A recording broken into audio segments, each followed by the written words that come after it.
Ahojte. Prišla nám jeseň a väčšina majiteľov nafúkovacích a mobilných výriviek sa v tomto čase rozhodne, že si ich na zimu zbalí. Ako to správne spraviť, sa na to pozrieme, aby sme na jar neostali nemilo prekvapení. Po vypustení vody z výrivky ju treba vyčistiť od rôznych nečistôt a usadení, ktoré tam po sezóne zostali. U nás najbežnejším prostriedkom na vyčistenie a dezinfekciu je obyčajné takéto savo, ktoré kúpite hoci kde v drogérii alebo v markete. Osvedčený prostriedok na dezinfekciu. Jednoducho otvoríme, nalejeme donútra asi pol litra tekutiny. Zobereme si čistý bežný zmeták a poriadne tú výrivku vyšúchame tam, kde sú tie flaky, takisto boky.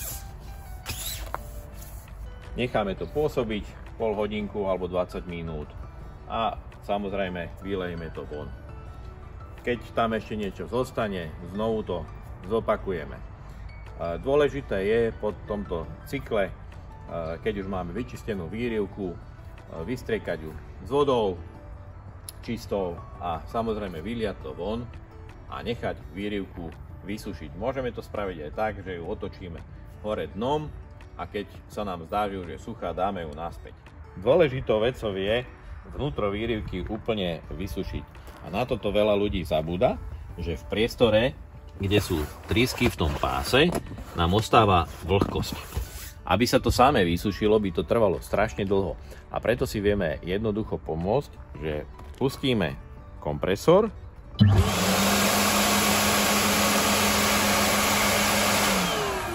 necháme ho aspoň 20 minút takto fučať, aby všetku tú vlhkosť a vodu, ktorá nám tam dostala von. Zoberieme potom suchú handru a len vyutierame vnútro. Takže vnútro máme vyčistené, vysušené a ideme sa pozrieť, ako vyčistiť vonkajšiu časť výrivky. Zase používame tie najjednoduchšie prípravky, obyčajnú čistú vodu a jar, nič agresívne. Nalejeme si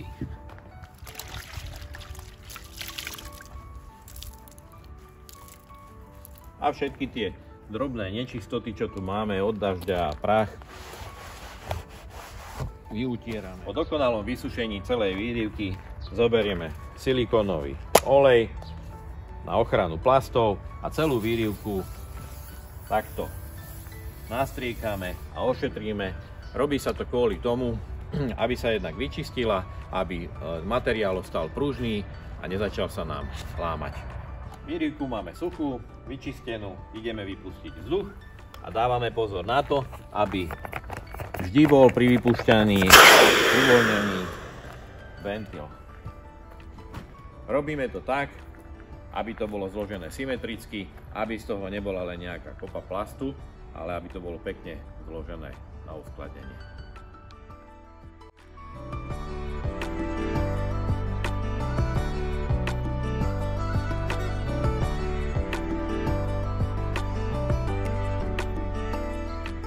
A ešte jeden tip na záver. Pozor na hlodavce, ktoré sa môžu dostať do uskladnenej výrivky. Ďakujem za pozretie tohto videa. Ak sa vám páčilo, dajte like alebo ho zdieľajte.